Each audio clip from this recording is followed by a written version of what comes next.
Alrighty, everybody. It is exactly 20 hours and 18 minutes before the launch of Starship IFT-9 tomorrow, which is Tuesday at 6 p.m. in the afternoon.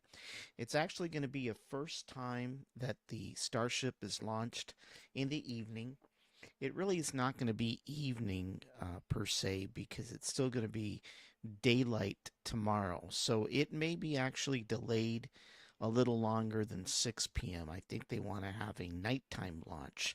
So I wouldn't be surprised if the launch happens closer to 8, maybe 8:30, but I definitely do believe that that is going to be a nighttime launch tomorrow. No doubt about that. So for those of you that have been following SpaceX, this is integrated flight test number 9, which has been a long way coming from IFT-8, which ended in failure.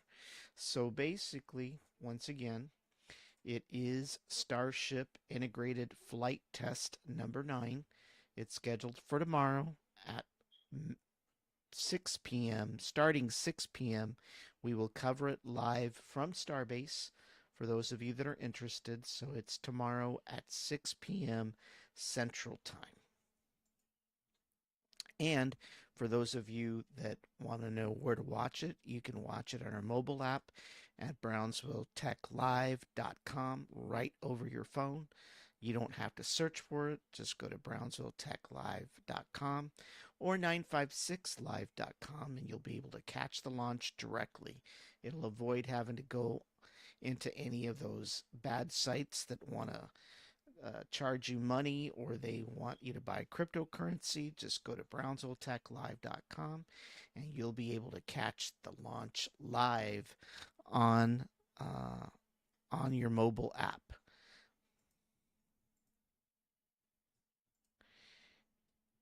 And basically, flight number 9 consists of a prototype Starship, which is Starship number 35. That's the upper stage. And then it's going to be boosted by Super Heavy Booster 14 2.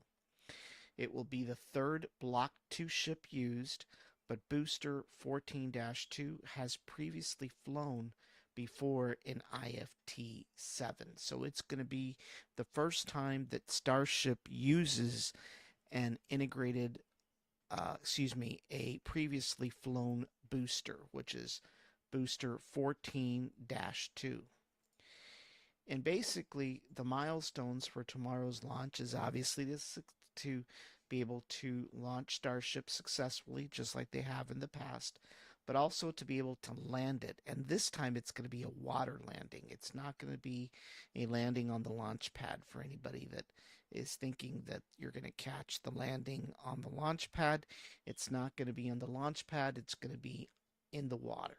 So just want to let everybody know that in case they're waiting for the rocket to come back and they never see it land on the launch pad. So, anyway, Block Ship 2, some of the characteristics it is increased Starship by a height of 1.8 meters or an extra ring taller. It uses Raptor 3 engines, that is the latest engines for Starship. It's capable of carrying up to 100 tons to low Earth orbit. It's got a shorter payload bay. It's got 3 rings instead of 5. It's got newly designed forward flaps. It's got a new heat shield layout that has up to 18,000 hexagonal tiles. And it sports a PEZ dispenser. And that includes 8 fake Starlink satellites that were installed this weekend. And the PEZ dispenser is exactly as you see it. It's similar to a candy dispenser. And it will launch Starlink satellites in PEZ dispenser fashion.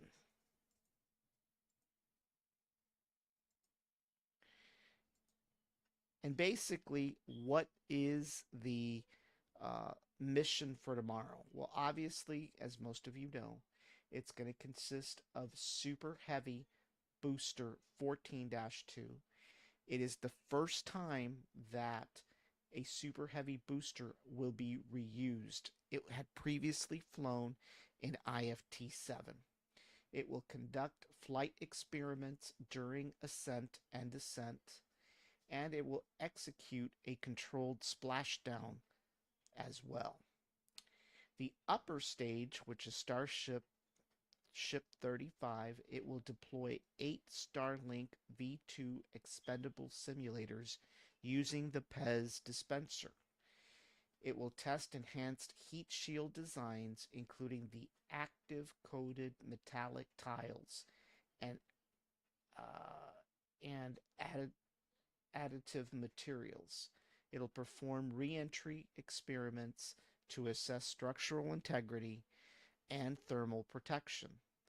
The hardware upgrades and the safety enhancements include an enhanced ignition system. It increases Raptor engine relight reliability. It's got a nitrogen purge and venting. It minimizes the risk of Ship 35. Um, and then structural tuning addresses a vibration issue for safer flight. And by the way, the vibration issue is what caused the failures in the last two tests. And it's going to test a backup landing burn test, disabling one engine to validate backup engine landing ability.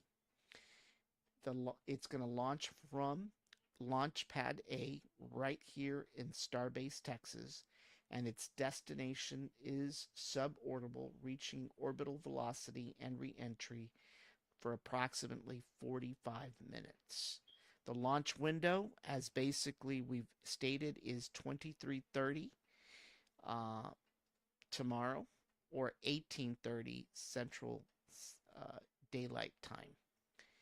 And once again, the Super Heavy measures a height of 123 meters with a diameter of 9.0 meters, and it's got a launch mass of 5,310. And basically, once again, it is Ship 35 Booster 14-2.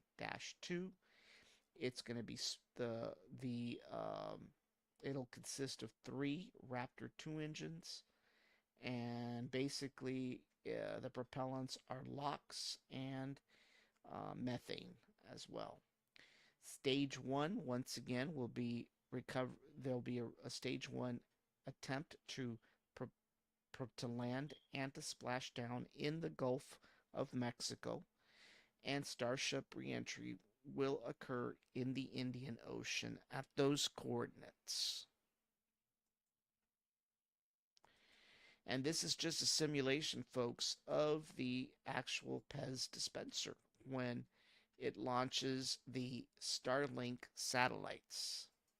And as you can see, there is Starship in orbit. It's a simulation, and that is how it is going to deploy those 8 Starlink simulated satellites. It does it in PEZ candy fashion, just like the old PEZ dispensers, candy dispensers from the 1970s and 80s. But that's pretty cool.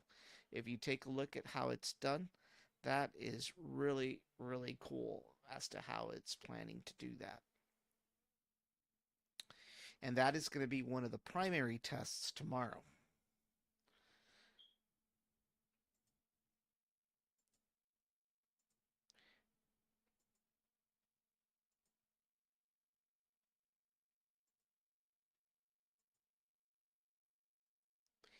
There will be no landing on the launch pad, so Mechazilla is not going to be in play tomorrow.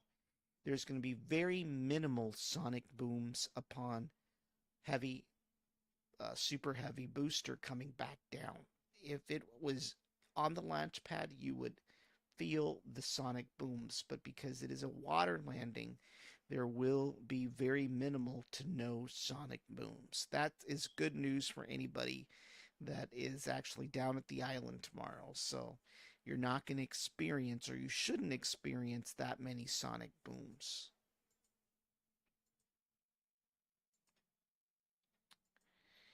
And of course, for those of you that are interested in what a sonic boom is, there's actually three types of sonic booms. One is a subsonic boom.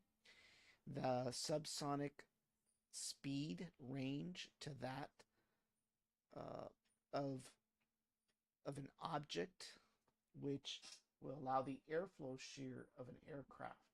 So basically, a subsonic is kind of similar to when an aircraft is flying through the air. And then Mach 1 is basically another type of sonic boom. That is the speed of sound when it reaches the speed of sound for approximately 761 miles per hour at about 20 degrees Celsius at sea level. And supersonic is the speed of which an object is faster than the speed of sound. So those are the three types of sonic booms that you could experience in a water landing. And excuse me, in a launch pad landing.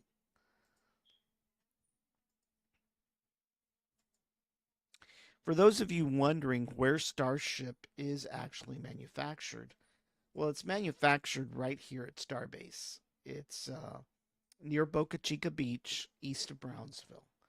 It employs over 3,000 employees now. That graphic is a little dated, but it's really more 3,000 employees. And it recently completed the Star Factory, which is a 1 million square foot facility that will manufacture Starship rockets.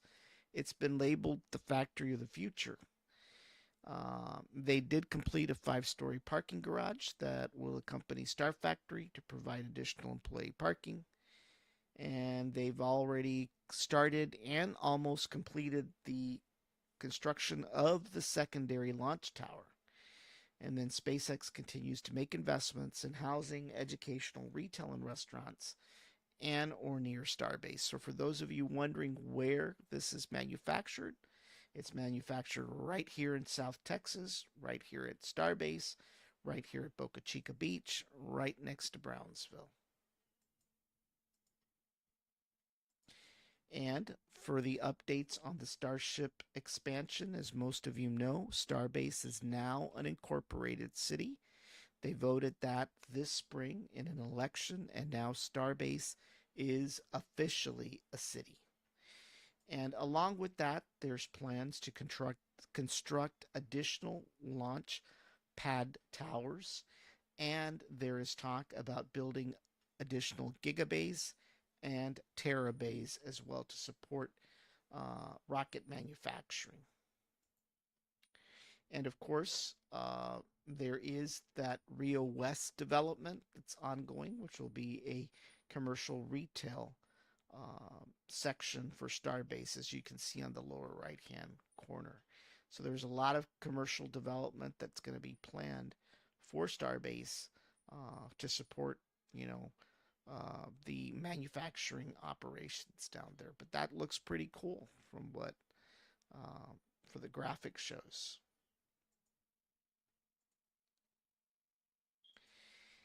And of course, for those of you wondering, did they get their license? Yes, they did get their license on May 15th, 2025. But in addition to that, they also got the okay to have up to 25 launches per year from Starbase. So in addition to the launch license for IFT-9, they have been given the go-ahead to do up to 25 launches from Starbase per year.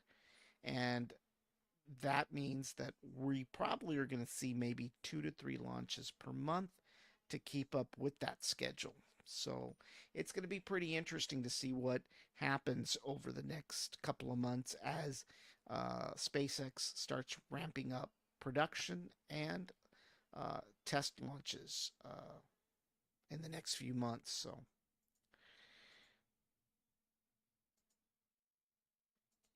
and of course, for those of you wondering, yes, there are beach closures. The beach closures start tomorrow, May 27th, from 10:30 a.m. to 9:30 p.m. If for some reason they can't launch tomorrow, then the next beach closure is on the 28th, which is a Wednesday. and that's 10:30 a.m. to 9:30 p.m. And if they can't launch on Wednesday, then the next opportunity is on Thursday, May 29th from 10:30 a.m. to 9:30 p.m.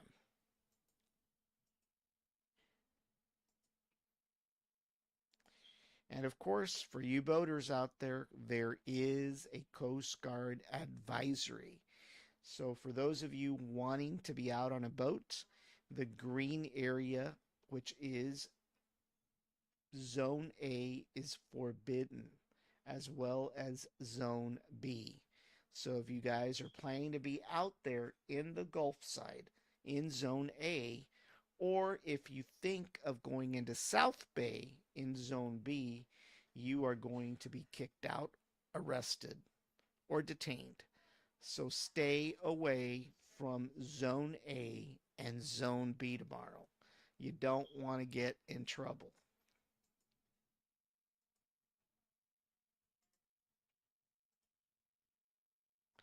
So, what's the weather going to be like tomorrow?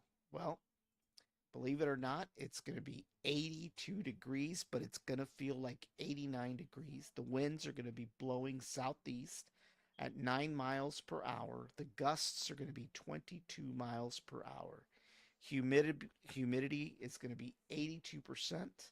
The dew point is going to be 78. And the probability of precipitation, though, is high at 55%. So there's a possibility for rain tomorrow. But there is going to be visibility up to 7 miles. So hopefully, there will be no rain and everything will be perfect as they get ready to launch in the evenings. But that's what the weather is going to look like tomorrow for the launch.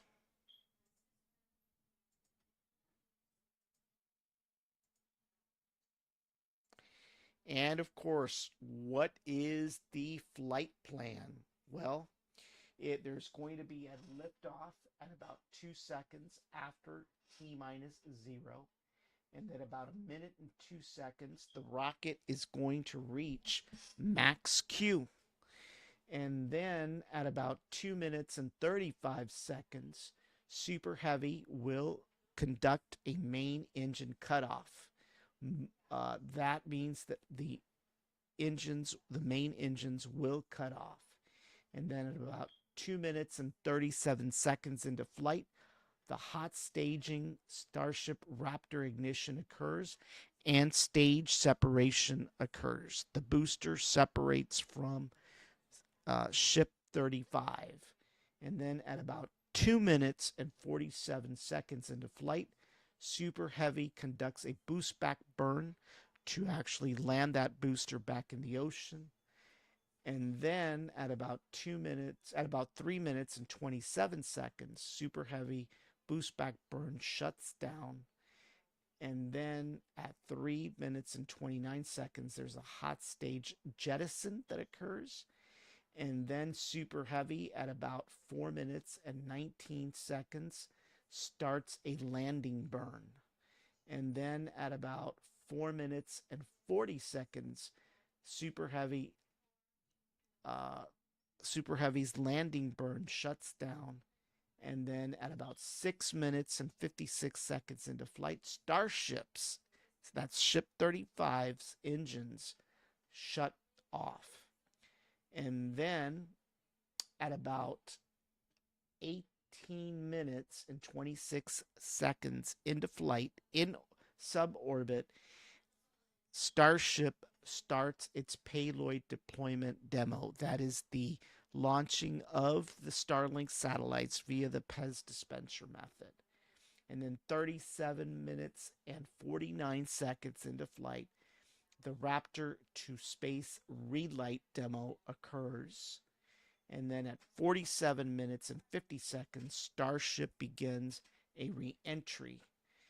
And then at about 1 hour and 3 minutes later, Starship becomes transonic.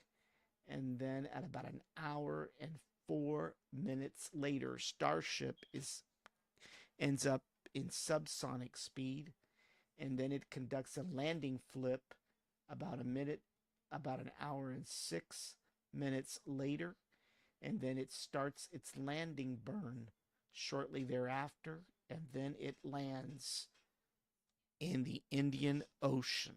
So that is a recap of what you can expect tomorrow from liftoff all the way to landing of Starship in the Indian Ocean.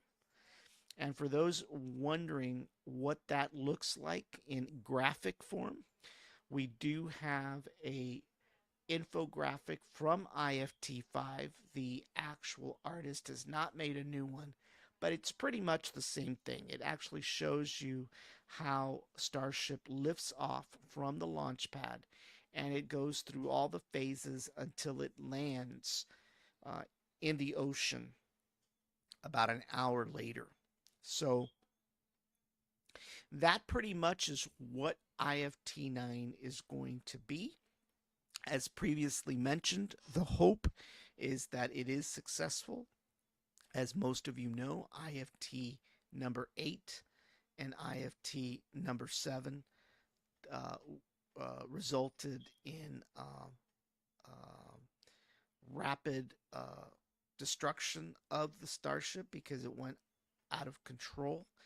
And so we're hoping that this time that there are no issues and no failures. They've had about 2 months to work out the kinks, and hopefully tomorrow we will have a successful launch and a successful landing of Starship in the Indian Ocean. So once again, for those of you that are just tuning in, we will be covering IFT number 9 tomorrow starting at 6 p.m. Central Time. And you can catch that launch live on BrownsvilleTechLive.com as well as 956live.com. As always, please go out to our YouTube page as well as our Facebook page. Follow us, subscribe to us so you can get further updates, and it will allow us to create exciting content for you. So we appreciate everybody that tunes in and watches our coverage, and we will see you all tomorrow for Starship Integrated Flight Test number 9, which happens tomorrow at 6:30. Have a great Monday evening.